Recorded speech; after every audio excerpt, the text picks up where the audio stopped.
El Ku Klux Klan es la organización terrorista más antigua de Estados Unidos. I don't believe in segregation, I believe in slavery.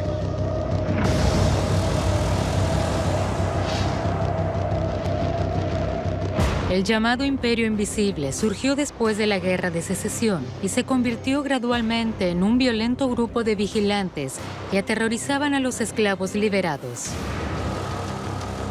En los años 20, con su odio a los negros, los judíos y los católicos, el Klan suma más de 4 millones de miembros antes de perder su auge.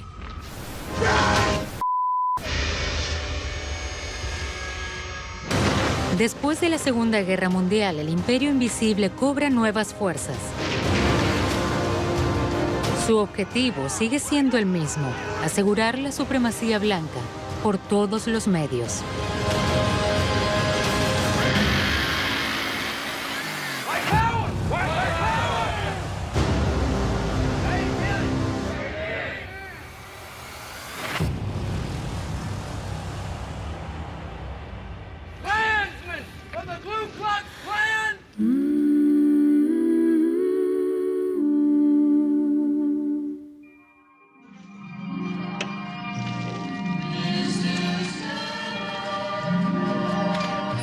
A principios de los años 50, la sociedad estadounidense vive una fase de prosperidad sin precedentes: consumo, crecimiento y calidad de vida.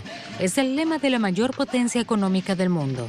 Y sin embargo, a pesar de que Estados Unidos es una de las potencias vencedoras de la Segunda Guerra Mundial y un símbolo de la libertad, en los estados del sur del país el racismo contra los negros es omnipresente, incluso 80 años después de la abolición de la esclavitud.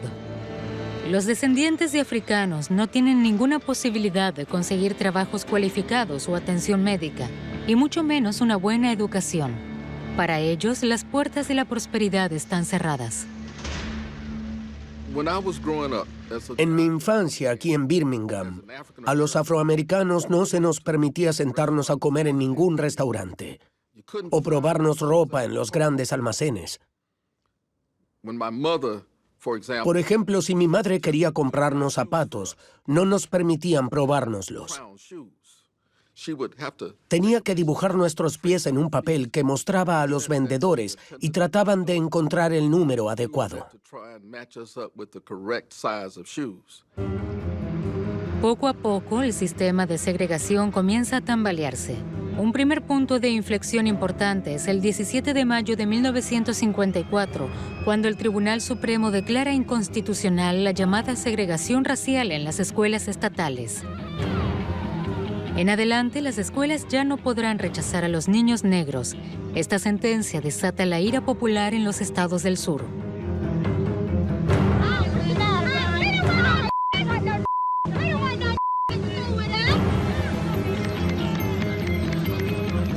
El Ku Klux Klan, que contaba con 4 millones de miembros en la década de 1920, apenas tenía relevancia. Pero ahora, ante la abolición de la segregación, experimenta un nuevo auge. El Imperio Invisible atrae a miles de simpatizantes que vuelven a cubrirse con capuchas.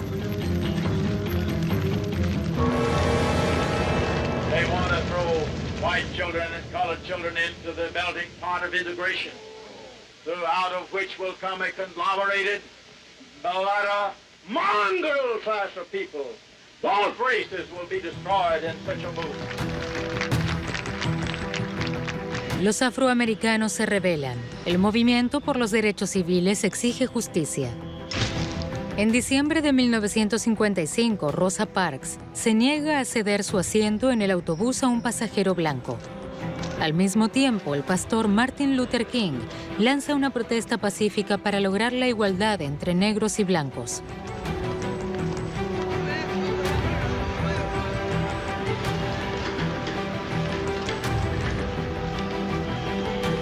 Su movimiento es pacífico, lo que contrasta con la dura represión policial.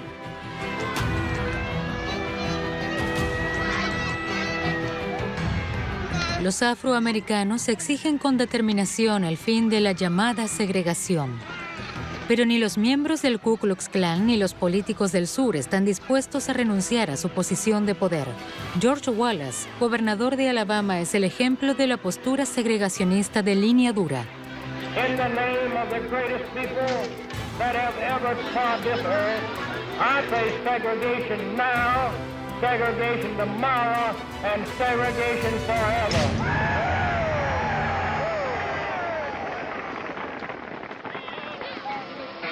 A pesar de todos los obstáculos, más de 300,000 estadounidenses blancos y negros se congregan en Washington, D.C. el 28 de agosto de 1963 para manifestarse por una sociedad diferente.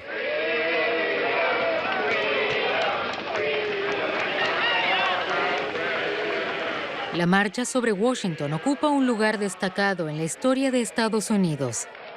En su discurso, Martin Luther King describe su sueño para América. I have a dream that my 4 little children will one day live in a nation where they will not be judged by the color of their skin, but by the content of their character. I have a dream today. Free at last, free at last. Thank God Almighty, we are free at last. Pero el país no está preparado para un nuevo comienzo. En el sur, los blancos, que ven su supremacía como algo otorgado por Dios, están a la defensiva. Su herramienta preferida es la radicalización. El 15 de septiembre de 1963, 2 semanas después de esta gran manifestación, estalla un artefacto explosivo frente a la iglesia bautista en el corazón del barrio de la población negra de Birmingham, Alabama. Tocaba el clarinete en la orquesta de la iglesia. Recuerdo que tembló toda la sala. Las luces se apagaron. Todo estaba lleno de polvo y humo. No teníamos ni idea de lo que estaba pasando. Nos miramos y salimos corriendo. Church itself was devastated. Every window but one was broken. Pieces of masonry weighing 20 pounds were ripped from the facade and thrown across the street. Ese domingo por la mañana, 19 cartuchos de dinamita destruyen la fachada sur de la iglesia. La onda expansiva se siente en todo el barrio.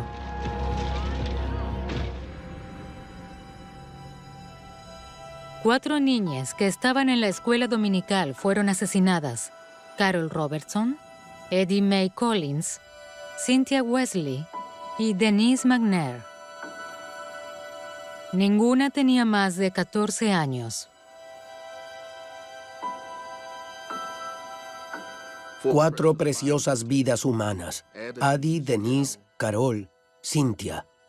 Mis amigas, que estaban solo a 3 aulas de distancia, perdieron la vida. Las encontraron bajo los escombros.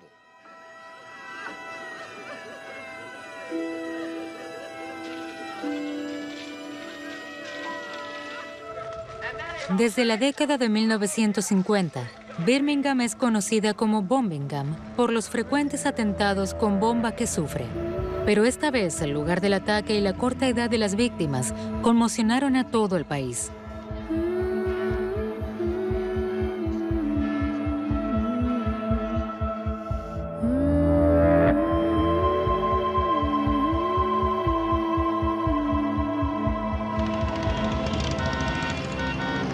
Pocos días después, el FBI y las fuerzas de seguridad de Alabama identificaron a los presuntos atacantes.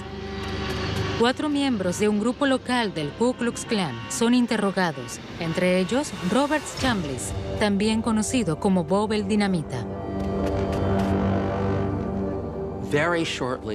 Poco después del atentado en la iglesia bautista, el FBI recibió información que resultó ser cierta.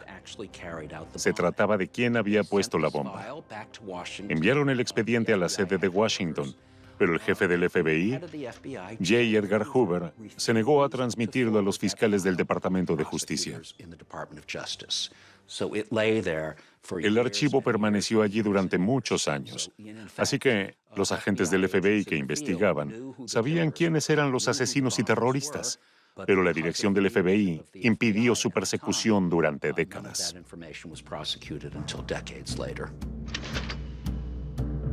Robert Chambliss, el cabecilla del atentado, es condenado por posesión no autorizada de explosivos. Solo pasa 4 meses en prisión. A los otros sospechosos ni siquiera los interrogan. El hecho de que el jefe del FBI, Hoover, frene la investigación se debe a que está del lado de los autores. Ve una amenaza para Estados Unidos en los activistas de los derechos civiles, a los que califica de comunistas. Ya ha mandado interceptar las comunicaciones del pastor Martin Luther King. Las pesquisas contra los buenos patriotas blancos del Klan pueden esperar.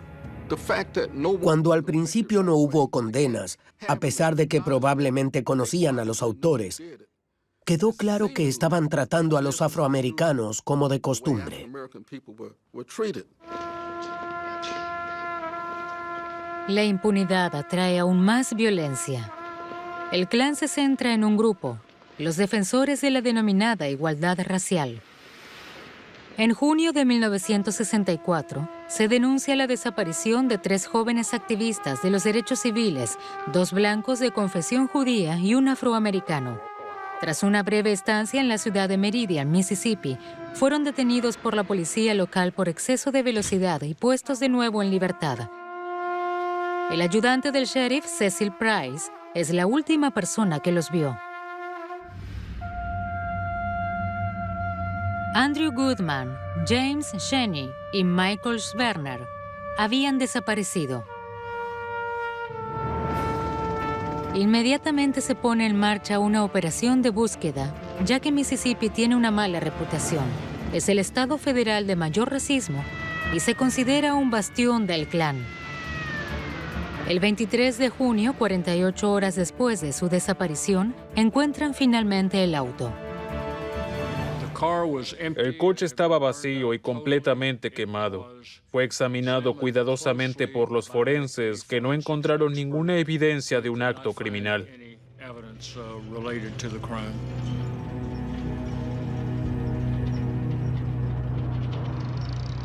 El jefe del FBI, Edgar Hoover, llama al presidente Lyndon Johnson. Mr. President, I wanted to let you know we have found the car. The car was burned, and we do not know yet whether any bodies are inside of the car because of the intense heat. NBC News presents. En televisión se emiten sin pausa emisiones especiales. Las familias de las víctimas piden ayuda. A special report on the 3 workers for civil rights still missing in Mississippi. We would implore anybody who can help to establish contact with him. We would be grateful to them. Los medios de comunicación se interesan por el nuevo hombre fuerte del Ku Klux Klan, Robert Shelton. Se presenta constantemente al volante de su último modelo de Cadillac y es un brillante organizador. Ha conseguido unir varios grupos locales del Klan para formar los United Klans of America, que él mismo dirige. El antiguo vendedor de neumáticos es ahora un brujo imperial, lo que significa que dirige a más de 30,000 miembros del Klan en 5 estados. Se muestra desenvuelto ante los medios de comunicación. Bajo la presión de los medios, la investigación se acelera. El FBI está ahora completamente involucrado en la búsqueda. Inmediatamente trajeron más agentes del FBI. La Marina estadounidense tiene una pequeña base de entrenamiento cerca de Meridian. Unos 200 Marines acudieron desde allí para rastrear la zona donde se encontró el auto junto con los agentes del FBI.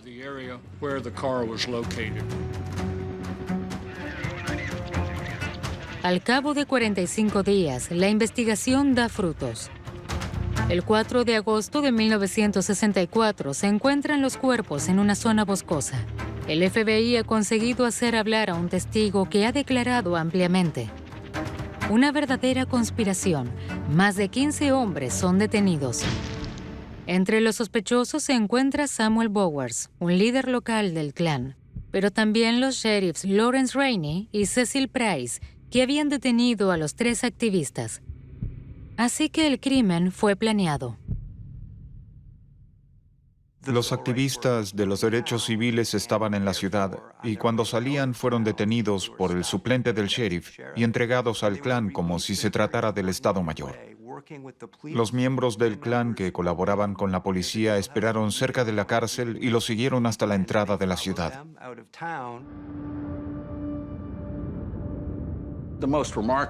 Lo más impactante fue que la policía local también formaba parte del clan. Eran miembros del clan y entregaron a estas personas. Los sacaron de la celda donde estuvieron detenidos brevemente y los entregaron al clan, que los arrastró al bosque y los asesinó.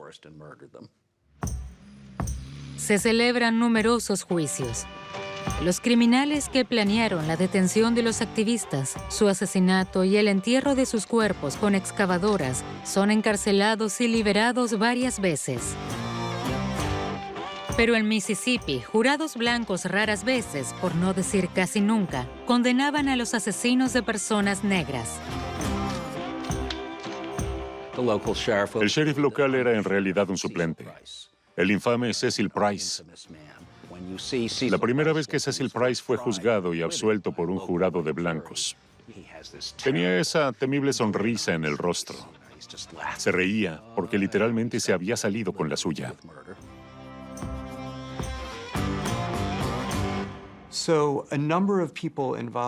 En los años 60 fueron juzgados varios cómplices. Edgar Ray Killen, que había planeado el asesinato, fue acusado, pero declarado inocente. La razón era que un miembro del jurado no se atrevía a condenar a un predicador y hombre de Dios a pesar de las pruebas. Por eso fue absuelto. Nada puede detener la violencia del clan. Las amenazas, los asesinatos y las muertes continúan.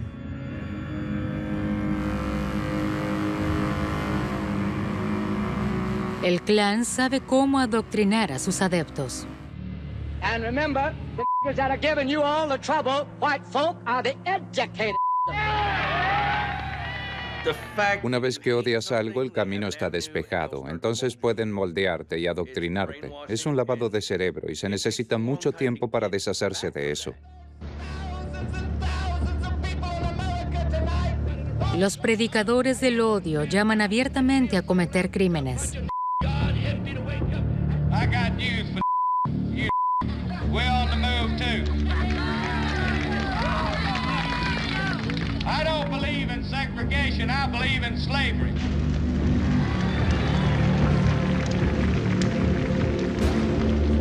En 1965, otro asesinato le da un nuevo cariz a los acontecimientos. El 25 de marzo, la activista blanca de los derechos civiles, Viola Liuzzo, lleva a casa a un joven manifestante negro.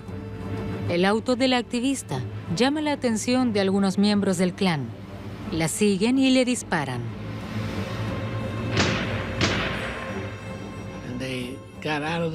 Salieron del auto y se cercioraron de que estaba muerta.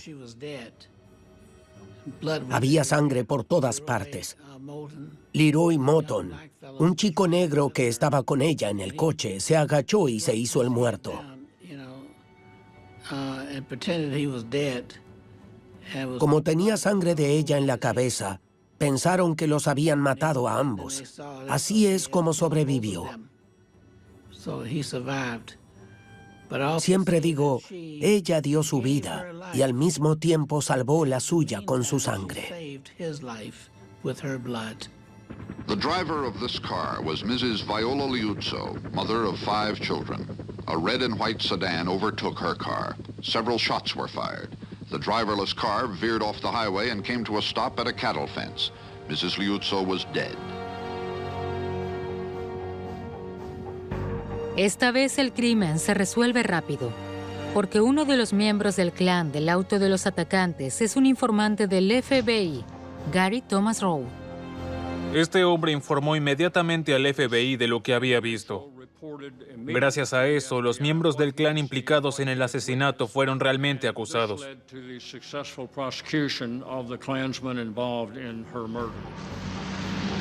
Justo un día después del crimen, el presidente Lyndon Johnson anuncia que el caso ha sido resuelto. El Klan se convierte en el enemigo público número 1. So if Klansmen hear my voice today, let it be both an appeal and a warning to get out of the Ku Klux Klan now and return to a decent society before it is too late. Pero estas amenazas no impresionan al imperio invisible. En el primer juicio, los asesinos de Viola Liuzzo salen impunes. El jurado blanco se niega a condenarlos. Now present Mr. W.O. Eaton, Mr. Eugene Thomas, and the boy who stood under the battle guns, Colin Leroy Wilkins. Como es habitual, los 3 héroes son honrados por el Klan. Incluso firman autógrafos y se recauda dinero para cubrir sus gastos legales. A pesar de la gravedad del delito, las sentencias son leves.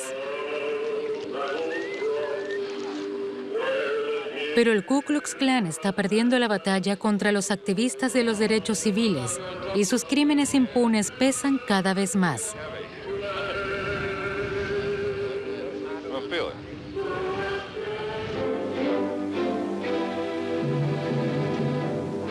Tras la Ley de Derechos Civiles de 1964, el presidente Johnson firma la Ley de Derecho al Voto en agosto de 1965.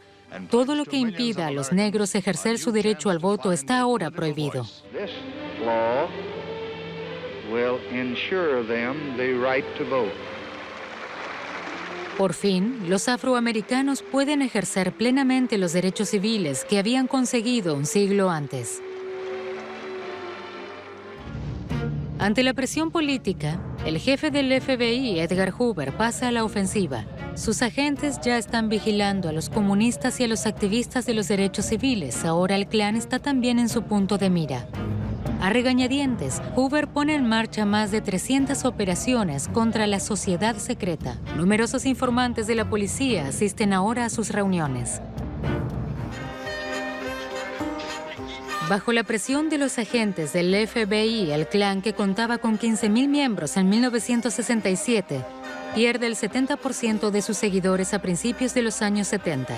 Los tiempos han cambiado. Es el fin de la impunidad. En 1971, Bill Baxley es nombrado fiscal general de Alabama. Decide reabrir la investigación sobre el atentado en la iglesia de Birmingham. Las amenazas no tardan en llegar. Recibí repugnantes cartas amenazantes del Klan y de grupos similares de todo el país.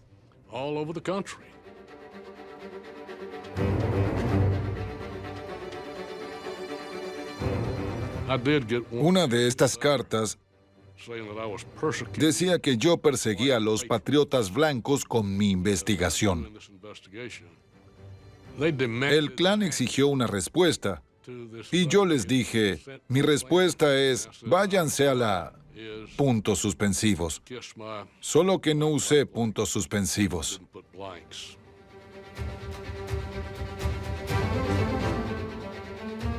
A pesar de estos intentos de intimidación, Bill Baxley continúa sus investigaciones. Tras la muerte del jefe del FBI, Hoover, en 1972, reaparecen algunos archivos secretos. Una vez más, el fiscal general sigue la pista de Robert Chambliss, alias Bob el Dinamita. Para poder acusarlo, Bill Baxley ordena la búsqueda de un testigo clave. Kirthus Glenn, una mujer que estaba en Birmingham la víspera de la explosión.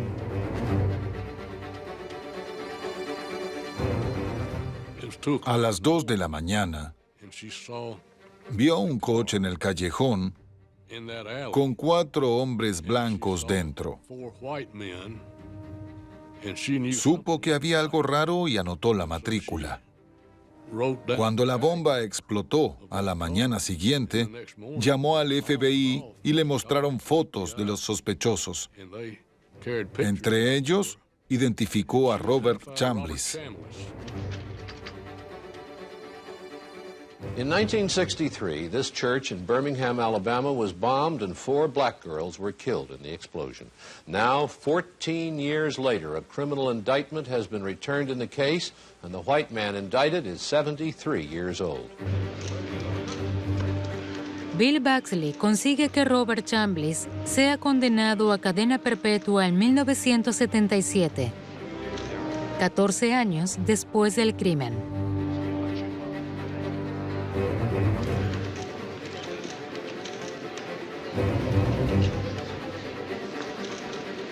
Certainly, we know, Chambliss wasn't in it by himself. We know who else was in it, and you just have to take them one step at a time. But we will go back and get new indictments against the other people, and we will have other trials. Fue un buen día para las familias de las niñas asesinadas. No les devolvió a sus hijas, pero al menos sintieron que por fin se había hecho justicia. Justice may have been delayed, but it wasn't denied.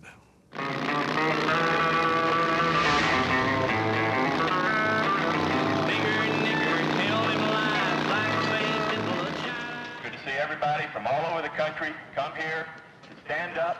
En los años 70, el Klan solo cuenta con unos pocos miles de miembros, en su mayoría sociales o inadaptados. El Klan carece de recursos.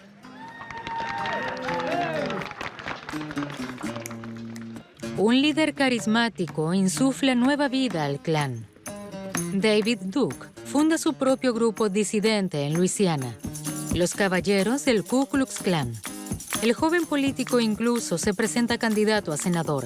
El brujo imperial es un maestro en el uso de los medios de comunicación para su beneficio. David Duke tuvo la idea de construir un Ku Klux Klan nuevo y diferente. Fue Duke quien pidió que se eliminaran las túnicas y las capuchas y se usaran trajes de negocios normales, como los demás hombres de negocios. Tuvo bastante éxito en su intento de presentar de alguna manera al Klan como una organización consciente de su responsabilidad. No odiamos a los negros, solo amamos a los blancos.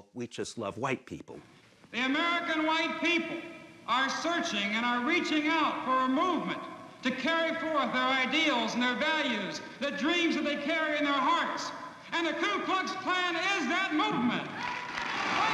Detrás de la máscara del yerno ideal, Duke es un peligroso negador del Holocausto y un simpatizante de Hitler.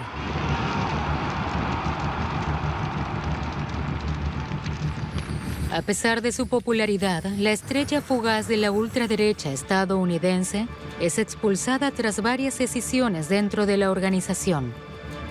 En 1978, David Duke abandona el Klan. Consiguió darle a la organización racista una imagen más presentable, pero el terror sigue formando parte del ADN del Klan.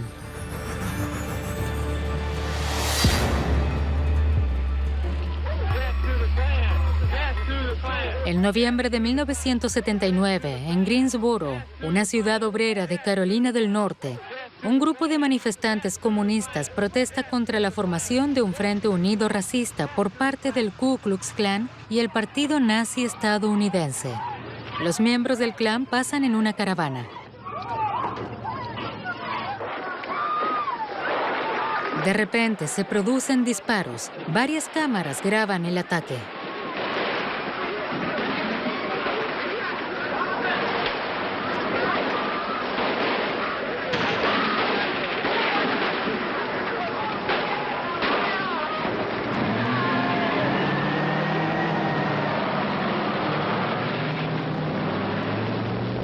En un lapso de 88 segundos, son asesinados 5 activistas antirracistas.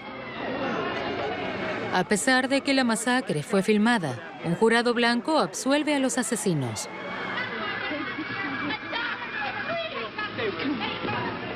A principios de los 80, contra todo pronóstico, el Ku Klux Klan burla la justicia una vez más.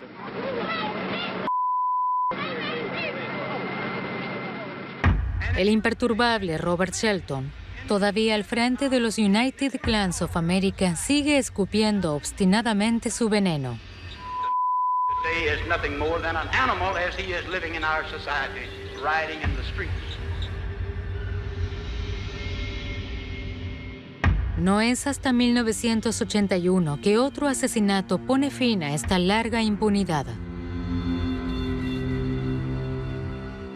Early morning, March 21st, 1981. On Herndon Avenue in Mobile, Michael Donald's body is found hanging from a tree. He had been beaten, strangled, his throat cut 3 times. Michael Donald, de 19 años, es una víctima casual. 2 miembros del clan buscaban a un negro para vengar el asesinato de un policía blanco.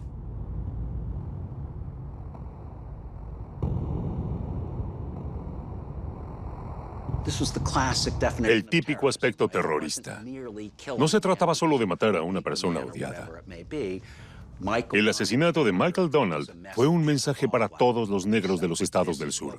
Esto es lo que les espera si se atreven a oponerse a nosotros, la supremacía blanca. Tras 2 años de investigación, el FBI detiene a los autores: Henry Francis Hayes y James Tiger Knowles.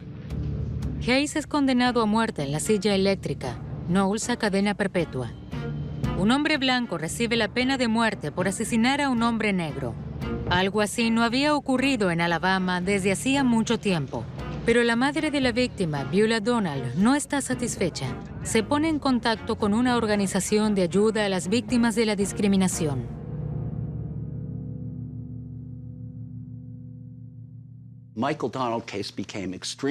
El caso Michael Donald se hizo célebre porque un abogado llamado Morris Dees, del Southern Poverty Law Center, presentó una demanda contra el Klan como agrupación, es decir, no solo contra los miembros individuales, sino contra su jefe y contra los verdaderos asesinos. Ante el Tribunal Civil, Dees argumentó que el Klan debía ser considerado responsable de los crímenes de sus miembros porque había empujado a los asesinos a cometerlos. Y por lo tanto, la organización era en sí misma cómplice. Al final, el jurado le dio la razón y multó a los United Klans of America con $7 millones. Es un veredicto histórico. 7 años después del asesinato de su hijo, por fin se hace justicia a Beulah Donald. La principal organización del Klan está en quiebra. Como ocurre tan a menudo en Estados Unidos, el método más eficaz ha sido ir a por el dinero. Todo el patrimonio de los United Klans of America se transfiere a la familia Donald. El líder del clan, Robert Shelton, ha perdido su imperio. Sin embargo, la sentencia contra los United Klans no significa la prohibición del Ku Klux Klan. La libertad de expresión garantizada por la Constitución le sigue permitiendo un margen de actuación. Poco a poco, los miembros del Ku Klux Klan sustituyen sus túnicas con capucha por uniformes militares de combate y tatuajes de esvásticas. Se alían con todo tipo de neonazis y milicias de extrema derecha. Los une un fuerte vínculo basado en la supremacía blanca y el antisemitismo.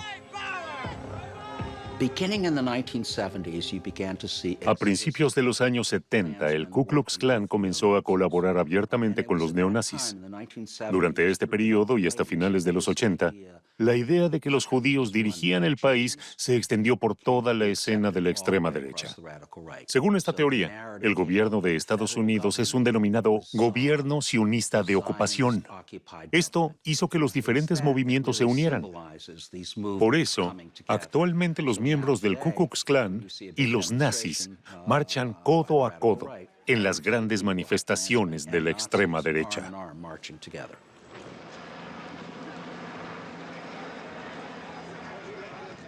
Su objetivo es mantener la pureza de la denominada raza blanca y construir un futuro para los niños blancos. Básicamente, buscan su propio estado, un estado exclusivamente blanco y soberano dentro de los Estados Unidos. Se trata de higiene racial.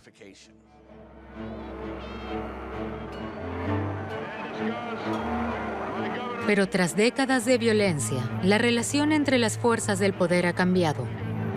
El acuerdo secreto entre el poder judicial, la policía y el Klan ya no existe. El Klan ya no puede reclutar públicamente a sus miembros sin que intervengan sus oponentes.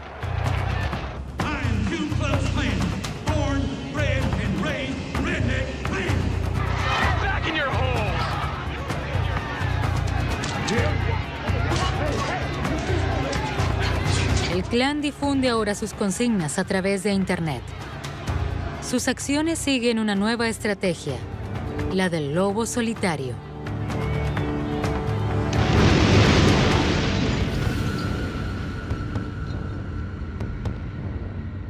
El 19 de abril de 1995, en Oklahoma City, un vehículo cargado de explosivos detona frente a un edificio que alberga varias agencias federales. Mueren 168 personas y casi 700 resultan heridas. Es el ataque terrorista más grave en suelo estadounidense hasta la fecha. El autor del ataque es Timothy McVeigh, un veterano del ejército y antiguo miembro del Klan. Solo tenía 2 cómplices. Existe el terrorismo doméstico y el terrorismo internacional. Hoy en día, el terrorismo interno en Estados Unidos es tan malo o peor que el terror procedente del exterior. Timothy McVeigh es condenado a muerte y ejecutado en Terre Haute, Indiana, el 11 de junio de 2001. En la década de 2000, el sistema de justicia de Estados Unidos está al fin dispuesto a enfrentarse al horrible pasado racista del país. NBC News and Death Tonight, almost 40 years after the crime, deliberations in a murder trial that became a terrible symbol of race hatred in America. Salen a la luz varios casos que se habían mantenido en secreto. Los cómplices de Robert Chambliss, que mató a 4 niñas en el atentado de la iglesia de Birmingham, son detenidos y condenados. Millions of Americans remember where they were when they heard that 3 civil rights workers had been found dead in Mississippi. Edgar Killen, uno de los asesinos de los 3 activistas de los derechos civiles en Mississippi, es condenado a cadena perpetua.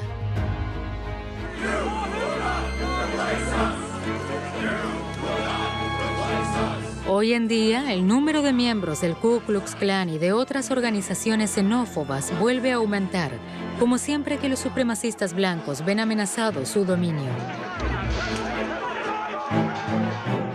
Amenazado por los esclavos liberados después de la Guerra de Secesión. Amenazado por la gran ola de inmigración de principios del siglo XX. O amenazado por el fin de la segregación racial.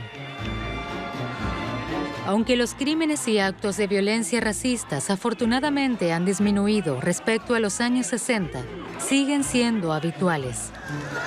En 2017, un enfrentamiento entre activistas antirracistas y partidarios del poder blanco en Charlottesville, Virginia, toma un cariz violento.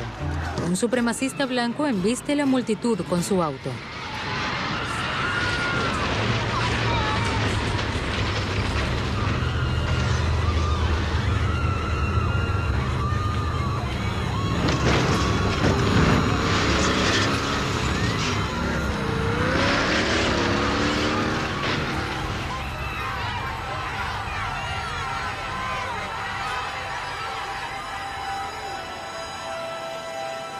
Una mujer de 34 años, Heather Heyer, es asesinada y 19 personas resultan heridas.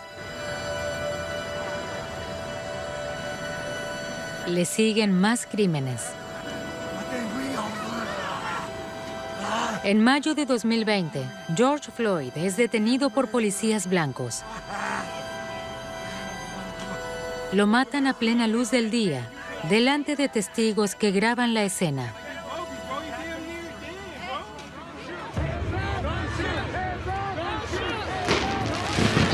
Hay un estallido de ira popular.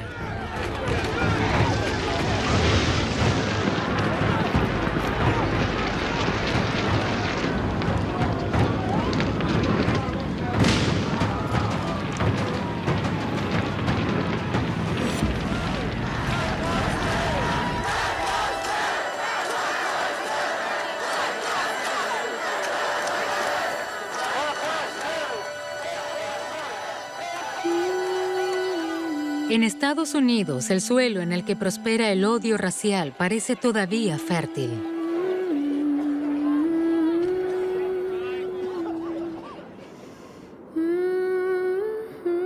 En la actualidad, el número de miembros activos del Ku Klux Klan se estima en casi 6,000.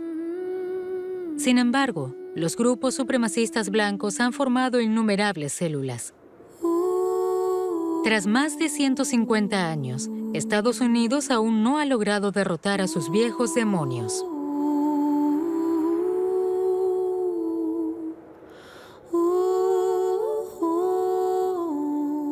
Todavía queda mucho por hacer en este país si queremos mejorar las cosas para todos los ciudadanos. A veces me gustaría que tuviéramos un nuevo Martin Luther King. Creo que la historia del Ku Klux Klan forma parte de la historia de Estados Unidos, si bien un capítulo sumamente vergonzoso. No debemos bajar la guardia e intentar detenerla allí donde muestre su horrible rostro. Gracias al movimiento por los derechos civiles se han modificado muchas leyes, pero en este país seguimos discutiendo sobre si la verdadera América es una América blanca o una América multicultural y pluralista. We shall overcome.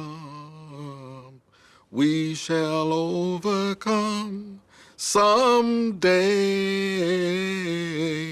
Oh, deep in my heart, I do believe we shall overcome someday. Ain't gonna let nobody turn me around. We're gonna keep on a-walking, keep on a-talking, marching up to freedom land.